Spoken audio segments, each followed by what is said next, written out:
Welcome to Telugu one.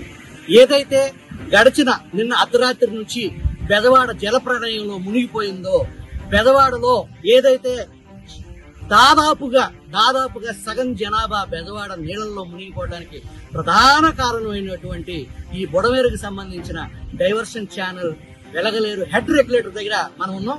మీరు చూస్తున్నారు, కనిపించేదంతా బుడమేరుకు సంబంధించిన 2 కట్టలు.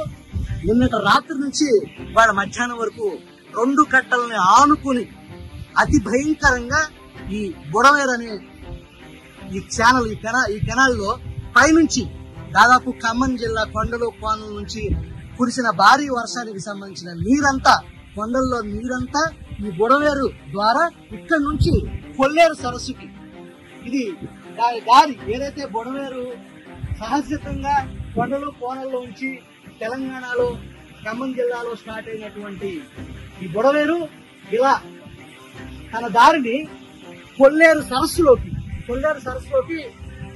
ఈ నీళ్లను తీసుకెళ్లి కొల్లేరు సరస్సులో కలుపుతుంది అన్నమాట. అటువంటి బుడమేరుకి 1950లో కేఎల్ రావు అనే ఒక ఇంజనీరు ఇక్కడ ఈ బుడమేరుని బెజవాడ ముంపుకి గురవకుండా ఉండటం కోసం ఆనాడే దాదాపు 70 సంవత్సరాల క్రితం స్వతంత్రం వచ్చిన తొలినాళ్లలోనే ఈ బుడమేరు డైవర్షన్ ఛానల్ ఇక్కడ నుంచి మీరు ముందుకెళ్లేదంతా కూడా ఇది కృష్ణానదిలో శాంతినగర్ వేసుకుని థర్మల్ పవర్ ప్లాంట్ నుంచి కృష్ణానదిలోకి ఈ నీళ్లు బెజవాడ మీదకి రాకుండా బుడమేరుని డైవర్ట్ చేయటం. ఆ డైవర్ట్ ఛానల్ ఇప్పుడు మీరు చూస్తుంది డైవర్ట్ ఛానల్ అనమాట. ఇక్కడ నుంచి ఎక్స్టెన్షన్. సహజంగా ఎప్పుడైతే ఫ్లడ్ ఈ బుడమేరు ఎక్కువ తీవ్రత మరీ పెరుగుతుంది అనుకున్నప్పుడు, ఏకకాలంలో కృష్ణానదిలో కూడా నీళ్లు ఎక్కువ వస్తున్నాయి అన్నప్పుడు దీన్ని గేట్లు ఎత్తి బెజవాడ మీదకి ప్రెజర్ పడకుండా బెజవాడని కాపాడటం కోసం ఏదైతే బెజవాడ ఆ ముంపు ప్రాంతంగా చెప్పబడే బుడమేరు ఆ బుడమేరు పరివాహక ప్రాంతానికి సంబంధించిన ప్రజలను కాపాడటం కోసం ఆనాడే ఏర్పాటు చేసినటువంటి ఈ రెగ్యులేటరీ సిస్టమ్, ఆ ఛానల్ వచ్చేటప్పటికి డైవర్షన్ ఛానల్. అయితే పోలవరం కెనాల్ కి సంబంధించి ఏదైతే పోలవరం కెనాల్ ఉందో, పోలవరం నుంచి కృష్ణకు రావాల్సిన నీళ్లు అదే పట్టిసీమ కెనాల్. పోలవరం కెనాల్ అన్నా పట్టిసీమ కెనాల్, పట్టిసీమ నుంచి స్టార్ట్ అయ్యేది పోలవరం కెనాల్. పట్టిసీమ పైన కూడా స్టార్ట్ అయ్యేది పోలవరం, పట్టిసీమ నుంచి స్టార్ట్ అయ్యేది పోలవరం కెనాల్. ఆ పోలవరం కెనాల్ కనెక్షన్ ఇక్కడ నుంచి కృష్ణానదికి ఏదైతే సుమారు 4 కిలోమీటర్ల స్ట్రెచ్ ఉందో ఇది పట్టిసీమ కెనాల్. అయితే ఈ పట్టిసీమ కెనాల్ కృష్ణానదిలో ఏకకాలంలో విపరీతమైన వరద, 125 సంవత్సరాల చరిత్రలో కృష్ణకు అంత వరద రాలేదు అని చెప్పేసి రికార్డులు చెప్తున్నాయి. ఆ నీళ్లు ఇదే కెనాల్ కి ఏకకాలంలో వచ్చి పోటెత్తడం.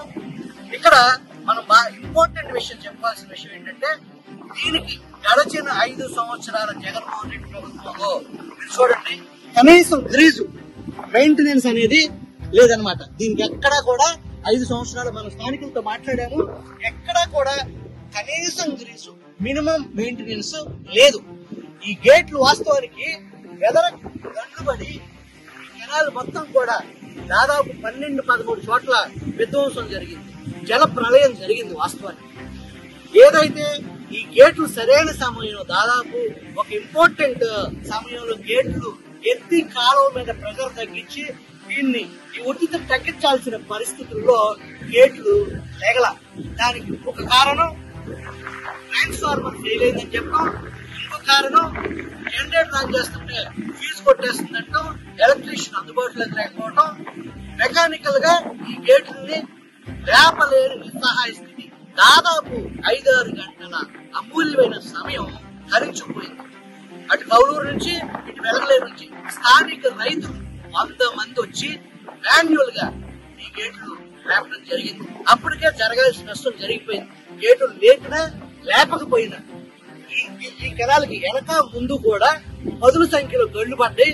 ఆ నీళ్లన్నీ కూడా దారెత్తుకుని పర్ల ప్రాంతమైనటువంటి సింగనగర్ ఏరియా, ఏదైతే బుడమేరుకు సంబంధించి పరివాహ ప్రాంతం ఉందో, సింగనగర్, న్యూ రాజరాజేశ్వరపేట, అటు ఈ నీళ్లు, అటు గండిపడిన నీళ్లు మొత్తం కూడా అదే ప్రాంతానికి ఏకకాలంలో రావాలి. ఆ గళ్ళు పోడ్చడం అనేది దాదాపు 10 రోజులు పట్టే సమయం. నేను ఆ గండ్లు ఎక్కడైతే స్టార్ట్ అయినాయో ఆ గండ్లు పూర్తి చేయడానికి సంబంధించి కాంట్రాక్టర్లు వర్క్ చేస్తారు రాత్రి నుంచి. కానీ ఒక గండి దగ్గరికి వాళ్ళు ఆ గండి పడే దగ్గరికి దారేసుకునే ప్రయత్నంలో ఉన్నారు. బహుశా ఈ రాత్రికి ఆ గండి పడే చోటకి వాళ్ళు చేరుకోవాలంటే ఆ లారీలు ఆ మెటలో ఒక గండిలోనే దాదాపు 500-600 లారీలు మట్టి గ్రావెల్ ఒక గండి పోర్చడానికి పట్టే పరిస్థితి ఉంది. అట్లాంటి గండ్లు దాదాపు పెద్దవి 12, చిన్నవి ఒక 8 గంటలు.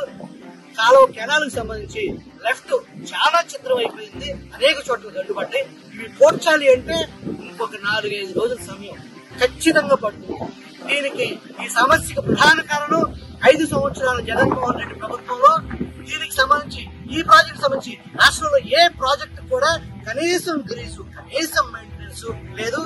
దీనికి ఇరిగేషన్ శాఖకు సంబంధించిన అధికారులు దీనికి బాధ్యత వహించాలి. ఈ దుర్మార్గంలో ప్రధాన దోషి ఇరిగేషన్ శాఖ.